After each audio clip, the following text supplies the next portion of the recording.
Sir ఇవాళ I want to ask you, side effects చాలా, ఏ medication చిన్నది వేసుకున్నా కూడా సైడ్ ఎఫెక్ట్స్ అంటున్నావు. బట్ క్యాన్సర్ లాంటి ఒక మహమ్మారితో పోరాడుతూ ఎన్ని మందులు, జుట్టు కంప్లీట్గా ఊడిపోవడం లాంటివి చూస్తాం. అసలు ఎందుకు అవుతుంది సార్? వస్తే మెయిన్గా మనం అనుకునేది కీమోథెరపీ వల్ల వస్తుంది. సో మీరు ఆల్రెడీ చెప్పారు జుట్టు ఊడిపోతుంది అని చెప్పి.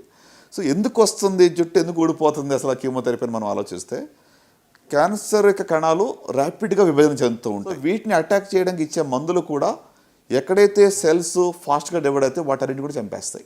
అవును.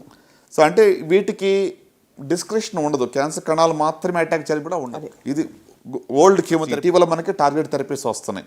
అవేంటి, స్పెసిఫిక్గా ఎక్కడైతే క్యాన్సర్ సెల్స్ ఉన్నాయో వాటిని అటాక్ చేస్తాయి, దానికి ఒక మిసైల్ లాగా టార్గెట్. సో ర్యాపిడ్గా డివైడ్ అయ్యే కణాలన్నింటినీ కూడా చంపే ప్రక్రియలో ఈ యొక్క హెయిర్ రూట్ కూడా ఫాస్ట్గా డివైడింగ్ సెల్స్వి. మన హెయిర్ అనేది మరి ఫాస్ట్గా డివైడ్ అవుతున్నాయి, ర్యాపిడ్గా హెయిర్ గ్రోత్ ఉంటుంది. అలాగే పెద్ద పేగుల్లోనూ మ్యూకోజాన్ని కూడా వితిన్ 48 hours రీప్లేస్ అవుతూ ఉంటుంది.